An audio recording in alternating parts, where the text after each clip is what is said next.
Thank you, John. We'll leave the focusing question up for a little bit for those people who are tuning in from YouTube land later.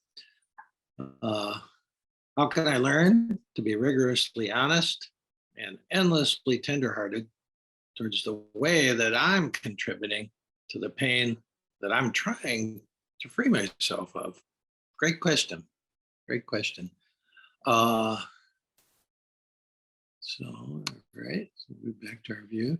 Now, that's been a question. I didn't make that question up. That's, well, I did write it that way, but, you can go back a long way to Buddha. You could, one of the famous ones is in a letter to the Romans, St. Paul, he sort of outs himself. He says,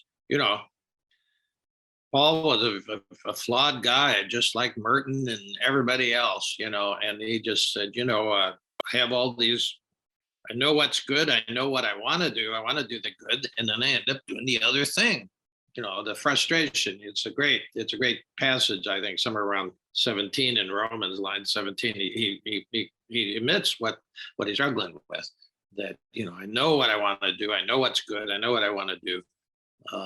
And yet I end up doing the opposite. Who doesn't know that?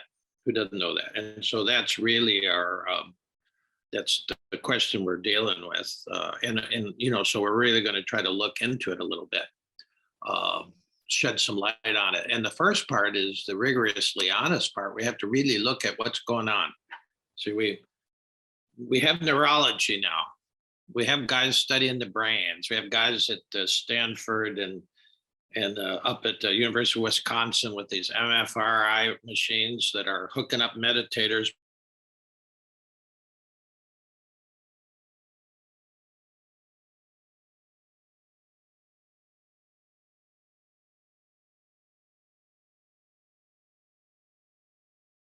To do mindfulness meditation, and then watching actually what happens to the brain over the course of 6 weeks. And so we have this science now. Buddha didn't have this science. It's amazing, though, that he understood what was going on without, having, access to all these machines. Jesus, all the greats for thousands of years have made this journey. But now we have this extra bit, is we have not only psychology, modern psychology, which is, you're going to see in the beginning, that first part about being rigorously honest about what we're working with. We have, we have modern psychology now, and we also have the ability to see how our brain is organized, say, how the neocortex works with the and so we can add that into our analysis, our rigorous analysis, to why we end up, doing what we don't want to do. So first of all, this would take us back a month now, if you remember when we looked at that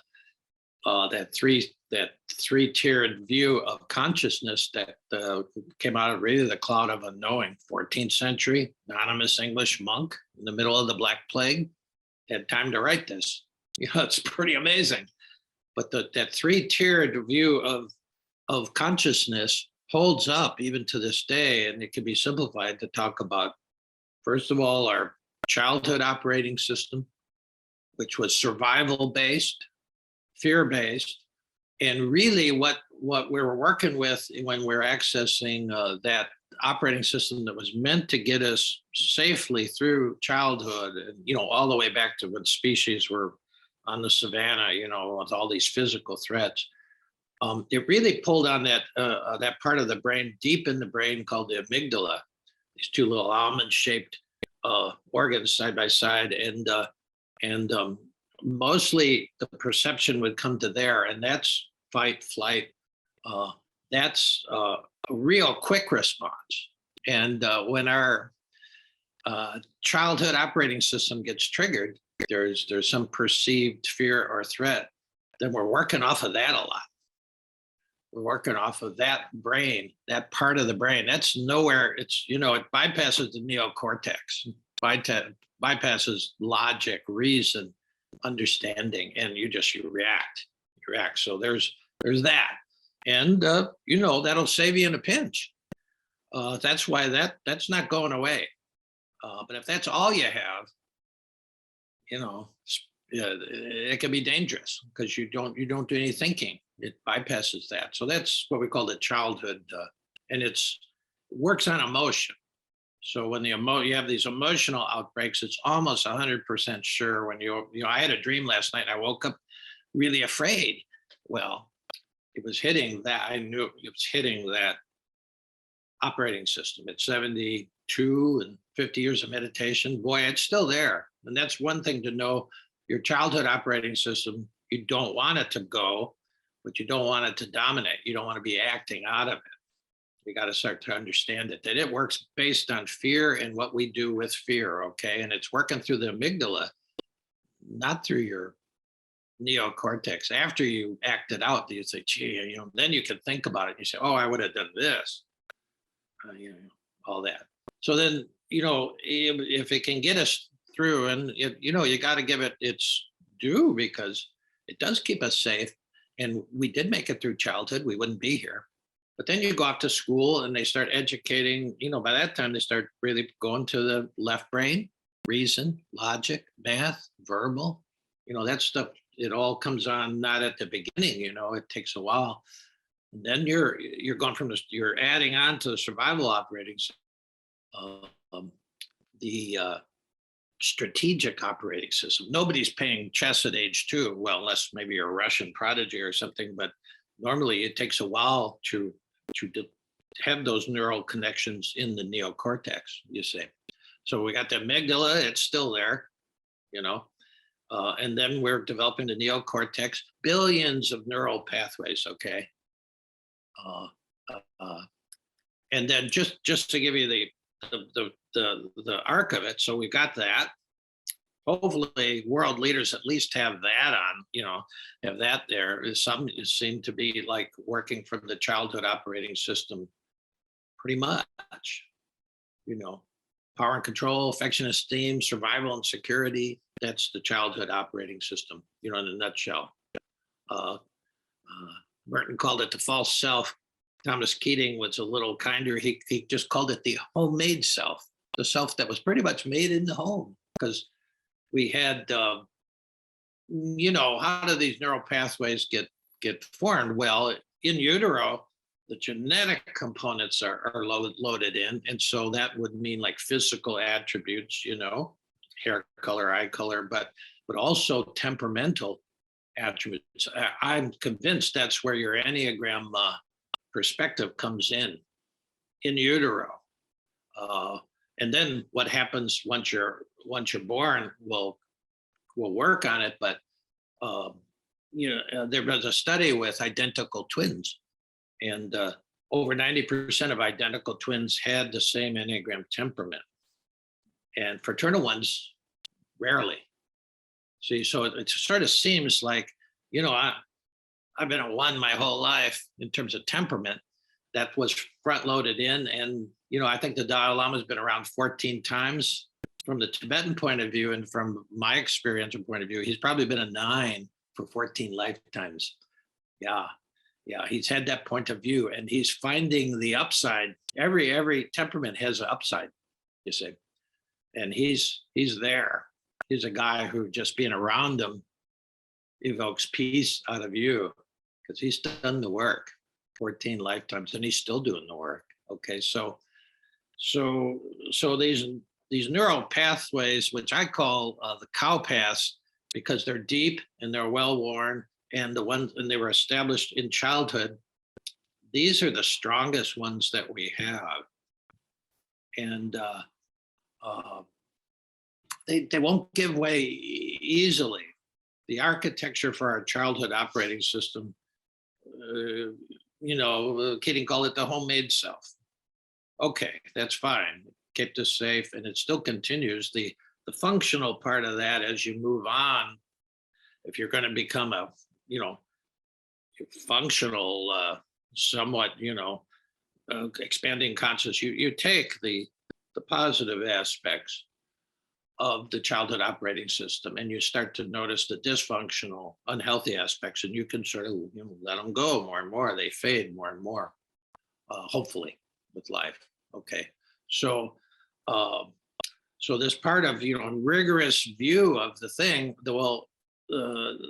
that's to be able to see the patterns of thought and emotion, to be able to name and investigate those patterns and the core beliefs that come out of it. We all came out of our house with some core beliefs, and that is, how do I relate to the universe? How do I relate to the family? How do I relate to everybody? We already had this core belief going into grade school. We might still be operating out of this core belief, is that everybody's dangerous.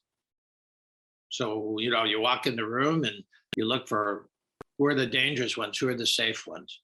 This is the world's a dangerous place, and if that's your core belief, then that affects your emotions, your thoughts, your behavior. You see, so to see the patterns, to see the core belief under it, and that's the first part of this rigorous look at it.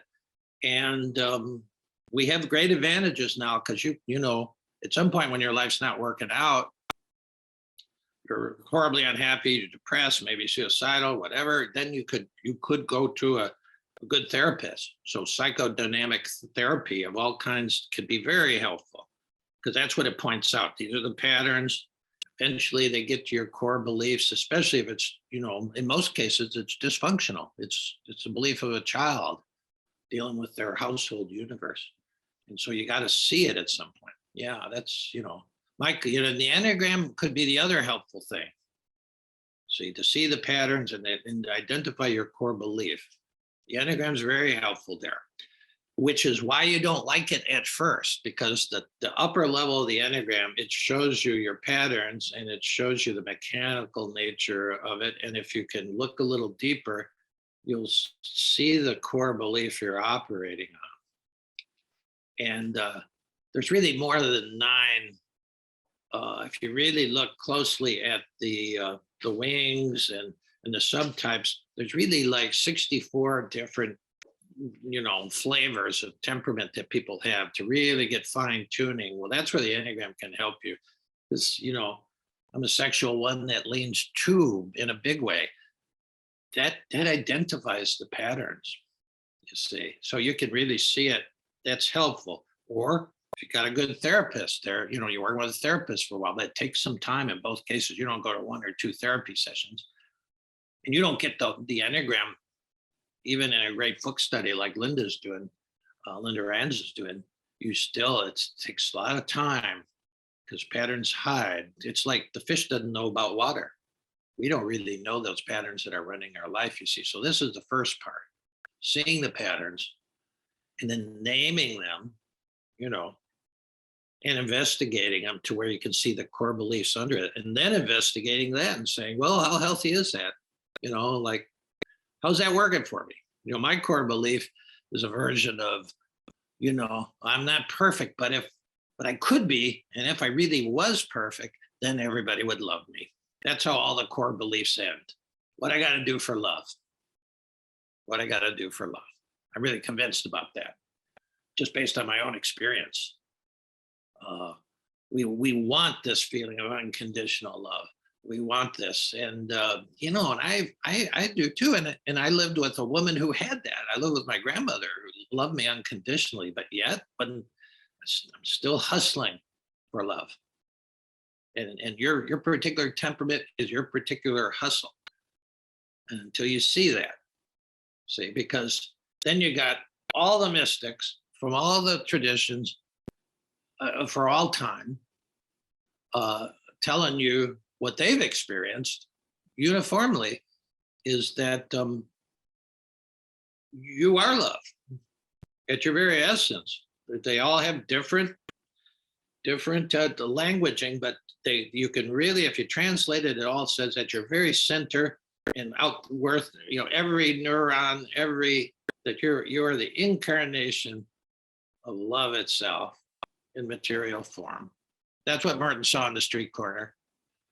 The mind just can't get that, but Merton had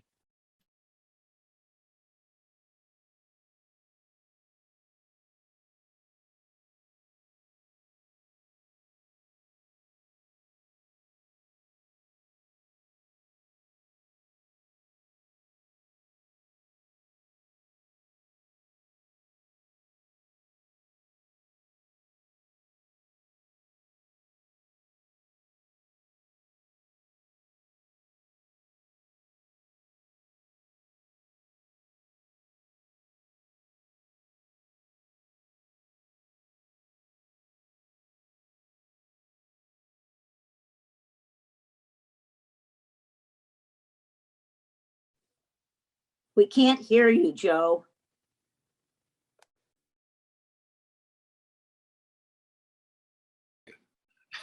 have you heard any of it? It might have just. We heard flipped the off. first part. Oh, good. Yeah, something happened. It flipped off. All right. So our dilemma then, to see the patterns, to see the core belief, and to see how ultimately we're all dogs chasing our own tail. You know, that's why you can't, if you're chasing love, you're hustling for love.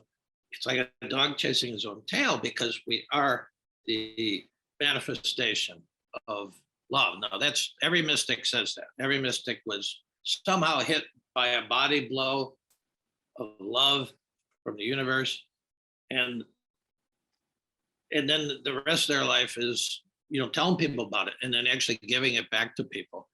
But until you really have that experience, you just have to sort of take it on good authority. I would listen to these guys and say, okay, well, I want what they're eating, And so I continued to practice, but it took a while before you really have that experience to where you really know this. But anyway, so either the Enneagram, psychotherapy, somehow you start to see the patterns, see the core belief, and then you at least you have a little bit of inquisitiveness and curiosity about that core belief, and then you once you see the Enneagram stuff, you can't unsee it, and so there's always that little bit of like it, say, and then as you go deeper, you see how it's getting in the way. That's part of that thing of why I know what I want to do, but then I don't do it. Well, the part that's in the way is a dysfunctional core belief of some sort, and these patterns that you let run. Okay, so that's helpful. That's helpful. Now, after that, once you have that going, then you bring a meditative practice of some kind to it, because even you can understand the Enneagram. People say, well, I've done the Enneagram, I really know it and all that. If that's all you do, that's helpful, but then that really it leads to having some kind of meditative practice that is necessary to create these new neural pathways, ones that will be stronger and get stronger and stronger as you live. And some kind of meditative practice. It could be in whatever tradition, but you have to have some way to deal with the fact that that these thoughts and emotions are running the show unseen. Suzuki Roshi, my first teacher, who started me on it, I really had no idea what I was doing, but I just knew I had to be doing something as I started teaching, and that was, 1972. So I started to do Zen meditation with Suzuki Roshi, and he took his most advanced student one time. He was in the Zen Center corner, about a block from the corner of Haight-Ashbury in San Francisco, the great center of hippiedom. And he took some of these ex-hippies and whatever, he took them to the guys who really thought they were hot stuff and knew what they're doing with meditation. He had them grab their little cushions and he took them out of the Zen Center and took them to the BART station, the Bay Area Rapid Transit train station. He said, all right, sit down here. And, access the center here with all these people running around, trains coming in and out and everything. And that was a good lesson for these guys. You know, it's pretty easy to be in a secluded place. And that's why we do have retreat houses and stuff. But eventually it's got to lead into the world. So he shook them up there. But I like that metaphor. When you're sitting, we'll go back, you know, after we, you know, I do it 10 o'clock or so, we'll, you know, 25 minutes or something. I'll stop talking and then we'll have 10 minutes to reflect on writing. And then when we come back at quarter after the hour, we'll have another 40 minutes in silence. So a way of looking at whatever meditation practice is in your mind, it's like a train station. And there's all these trains coming and going, trains of thought, okay? Familiar ones, just like a train station, you know, they come on time. And there's nothing wrong with it. We'll keep coming. And, you know, he said, you should be able to meditate in the BART station when you're really good. And that's really what you learn how to do over the years. These thoughts, they keep coming across. A lot of them are from your childhood experience. A lot of them dysfunctional. You know, it's like trains coming in with a little notice on them, you know. And all of a sudden, as you're sitting, you know, you're saying, all right, I'm laying aside all thoughts. I'm just going to access, I'm going to access this spaciousness that itself will create these new neural pathways. Well, all of a sudden, then you're on a train. You're on a train of thought. The trains of thought, the trains come and go. The trains aren't the problem. The fact that we get on them. In other words, we start thinking these thoughts. Could be the fear train, could be the shame train, you know, could be the guilt train. You know, you've all ridden those trains before. You know exactly where they lead. My big problem is I'm normally, before I know it, I have this, you know, this idea I'm going to lay aside all thoughts to let myself be drawn to the center, which does happen. But all of a sudden, I'm on the Insight Express. All of a sudden, there's an insight. That's the hard one for me. And all of a sudden, I'm really grooving on this insight and then thinking about it a little bit and extending it. Yeah, I could. And then I realized, well, I'm on the Insight Express. And so my basic intention, even that, you know, you can immediately pull the thing and get off the train. That's essentially what meditation is. You're just sitting here in this kind of spaciousness. Again, maybe it only lasts for a nanosecond, and then you're on some other train. So think of trains of thought. Nothing wrong with the trains. The only problem is you get on them. And when you're on them, which believe me, you will be. I mean, I'm always on some train of thought, but then it's you notice it sooner. And then you decide, okay, yeah, and you get off.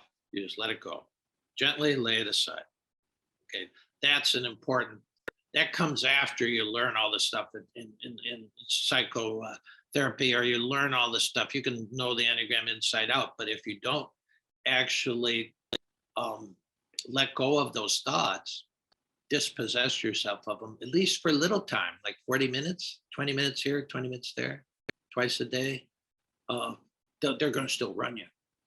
See, so that's basic, to have a practice.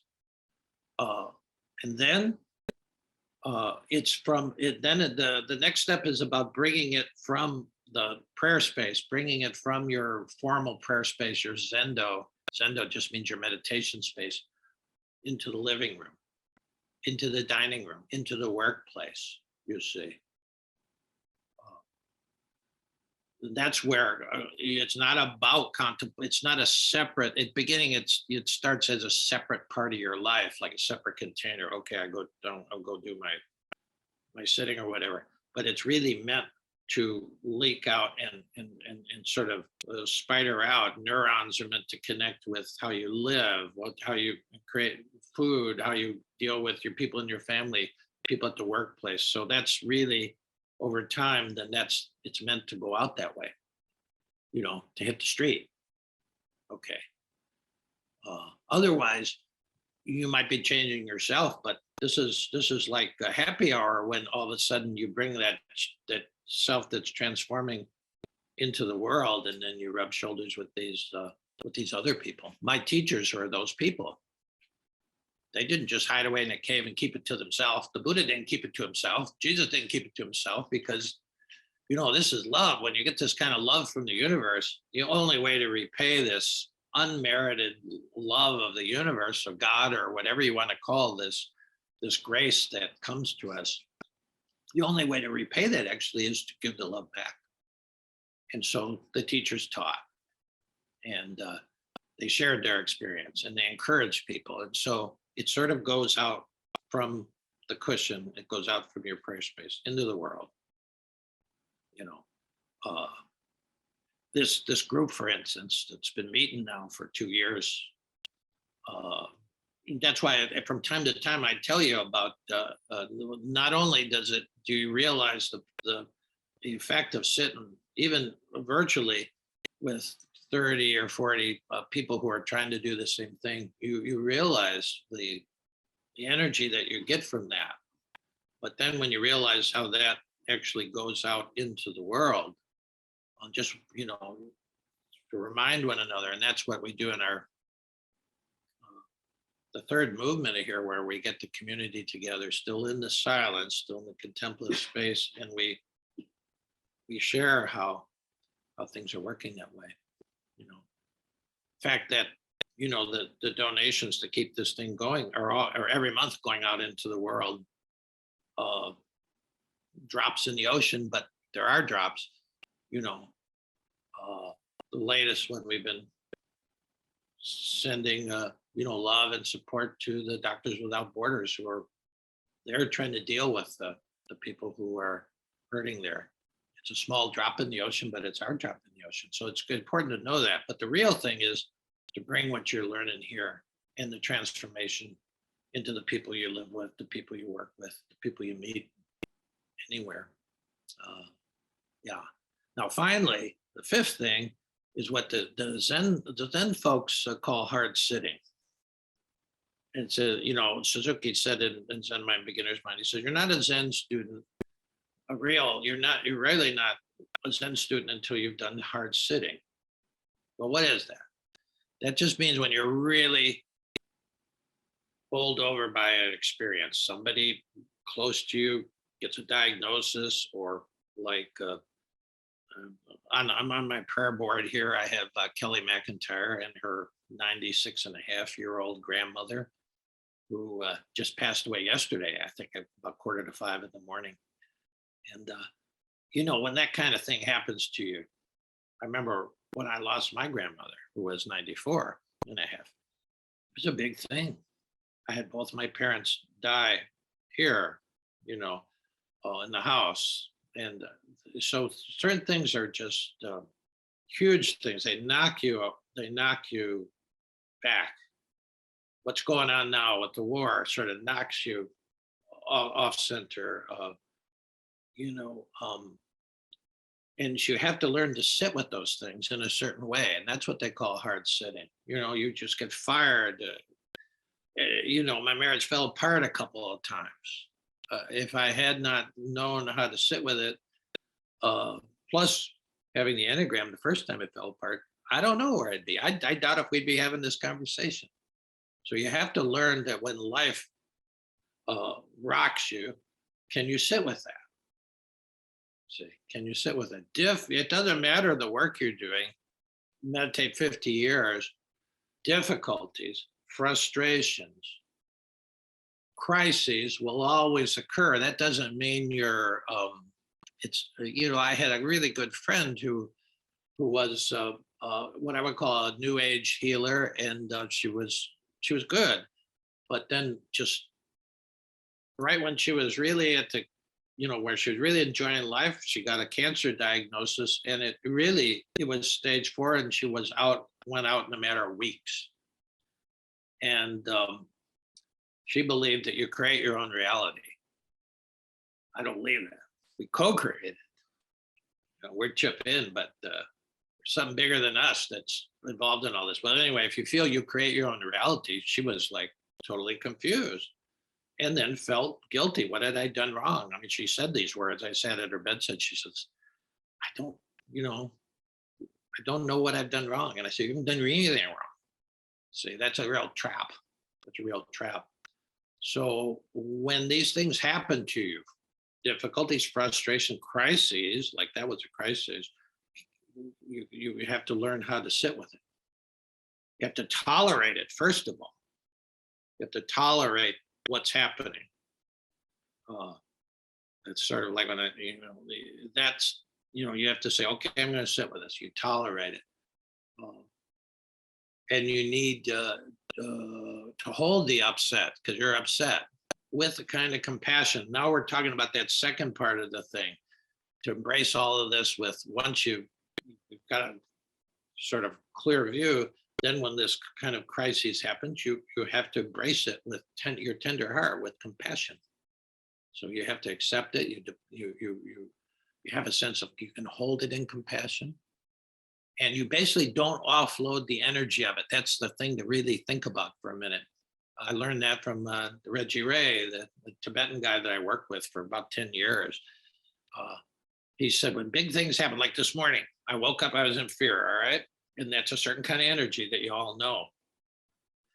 I wanted to go to the fridge and eat, because that's a good way to offload that energy.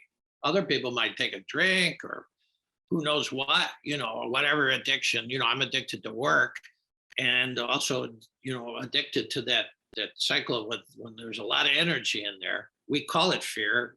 It was fear, but it was just a buildup of energy. You want to get rid of it. You want to offload it. And if I eat, it will sort of tamp it down, but it doesn't deal with it, you see. So that third part of hard sitting is, you don't offload the energy. You sit with it. Okay. And every addiction is an attempt to offload the energy. I mean, I'll like do a talk and I'll be high as a kite because it really was what I meant to say, and I just enjoyed it so much. When I go next door after talk, I'll want to eat something to bring it down, because it doesn't matter if it's fear or love or joy or depression. It's a powerful energy of the universe is trying to run through you. And our tendency is to be scared of this too muchness that comes through us. And so I want to offload it. So you can, bitch about it too. Oftentimes Pam will say, you're barking at the choir here. You can try to get it out that way. Where serious contemplatives learn to sit with it. Now that's tricky. You have to tolerate the feeling while you sit. Sitting with your marriage falling apart, man, that's not a one-time deal. You have to tolerate that for a long time, the fact that you really screwed up. You have to hold it with a kind of compassion, which was not my strong suit the first time around. And then you don't offload the energy. Go buy a new car, take off on a whirlwind trip. We have all these ways: drink, smoke, get a new wife. There's you name it. But to sit with the energy is something we were learning about here. Now, here's a quote from Merton that I think is absolutely critical, because he knew about this. Remember, Merton went in the monastery. He was like having a nervous breakdown. There's a 4 on the Enneagram, emotional swinger. They're the most emotional people. They're really hard to live with. And half the monks didn't like Merton because he had this big energy and it swung. See, it's a really hard energy, takes to live with himself. And so he needed the practice of the monastery. No matter how he felt, he showed up for the Psalms. And over years, he got a sense of how to take whatever energy he had, and with compassion, with tolerance, and stay with it. So he said this is a quote from Merton. He says, one of the strange laws of contemplative life is that in it, you do not sit down to solve problems. All right, that's the first thing to get. He said, one of the strange laws of contemplative life is when you're in contemplation, you're not sitting there to solve your problems. Now, this is a big insight. And Merton probably spent years trying to solve the problem of his own energy and temperament. get what the guy is saying, because it's like, what an insight. You're not, so if you sit down, you got, your marriage falls apart or whatever this big energy you're dealing with, and you don't sit to solve the problem, because that's left brain. You're looking for a solution to the puzzle in the New York Times. You're always looking to solve it, to get rid of the energy. He said, you don't do that. Now that's the perspective that you need to add to realize, because you might, as you're sitting trying to solve the problem, you're just thinking about it. So what do you do if you're not sitting to solve the problem of your relationship going to hell, or you don't know what you do? Like when you get off these trains, when you decide to do it formally and informally in your life, when you decide to get off this train, this express line that you're on, and to just go back to the station, you don't know where you're going to end up. Like people who are on the verge of retirement, they look forward to it. They're counting the days, et cetera, et cetera, et cetera. If you ever want to watch you want to get ready for your retirement, if that's what's looming, watch the movie with the great Jack Nicholson movie called About Schmidt. He was coming up to retirement, man. He was watching the clock. And then as soon as he retired, he was going to be free. And then as soon as he was retired, it was a soda. It was almost like, and this happened to me when I left the classroom at 52 voluntarily, because I just knew there's no more life to me in the formal classroom. It was like, it's no small thing to get off a train. That's why you want to practice it in your formal practice of leaving these trains of thought, hopping off a train, because it takes a lot of courage to do that. And what I experienced was a kind of dislocation, because I knew that train. And all of a sudden I'm getting off this train. And so that's the thing that hits people by retirement. It's a surprise. They've been living their whole life. They got money. They can do what they want, but then they get off that train and you're no longer a classroom teacher. You're no longer a vice president. You're no longer whatever you're doing. And now that is like a kind of vertigo, because when you get off that, you don't know who you are, where you are. And that takes courage to do that.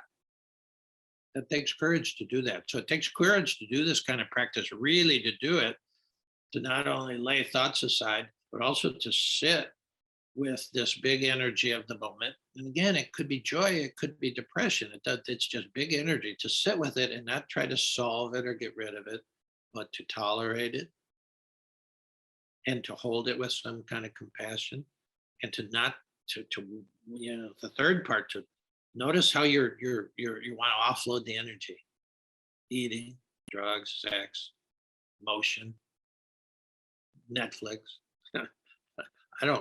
I watch a lot of Netflix myself, but I know what I'm doing most of the time. So there's that. Okay. So Merton says, you're not sitting to solve the problem. He says you're sitting to learn how to bear with them. Get that image, that's what you're doing.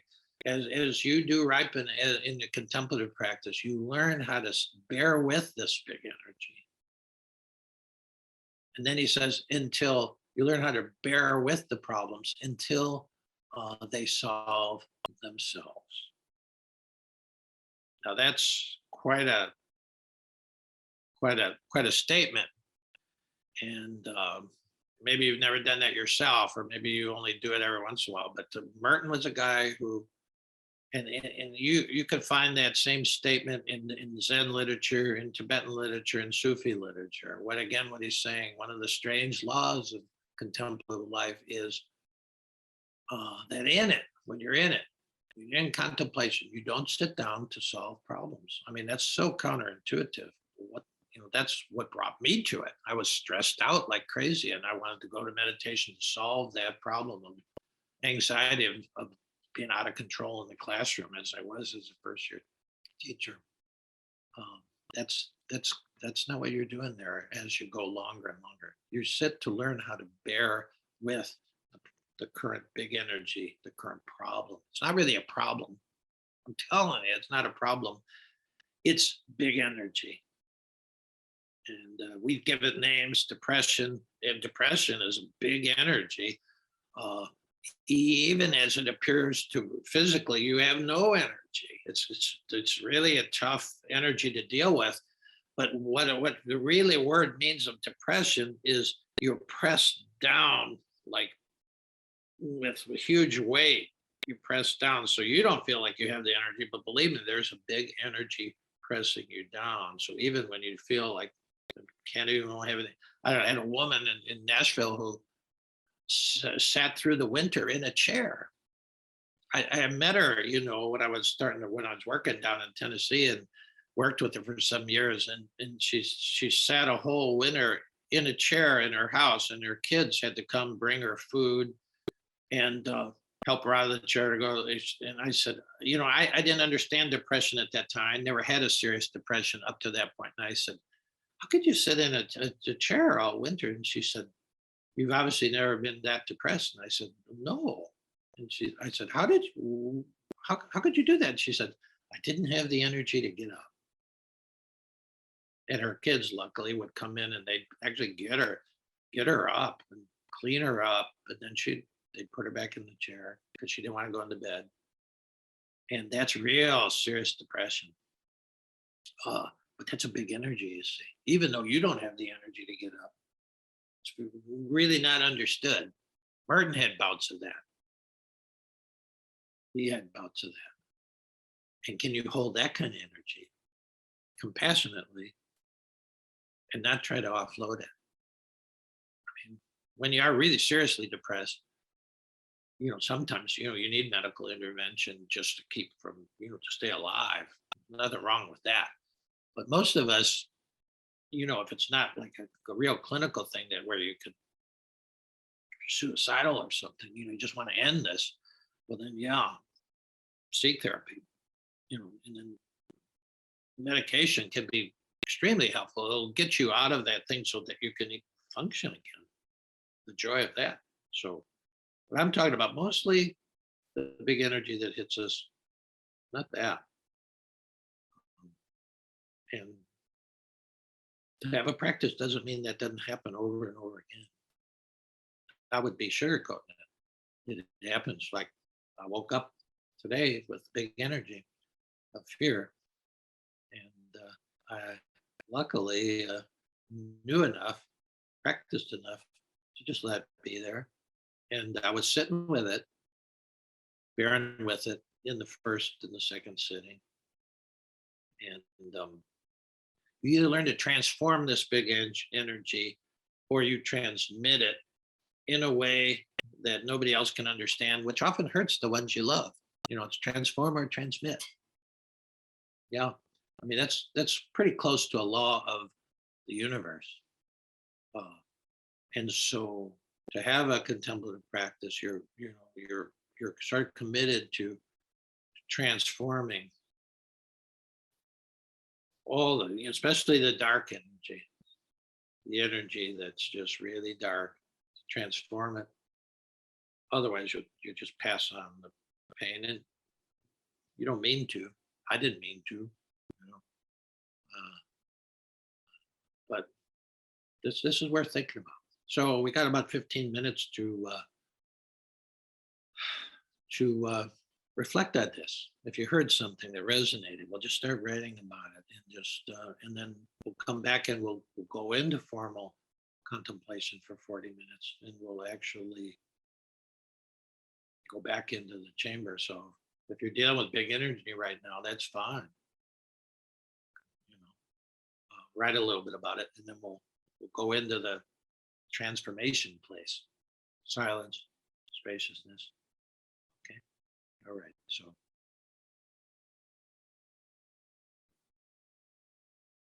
write about it if you got time. We'll take 15 minutes.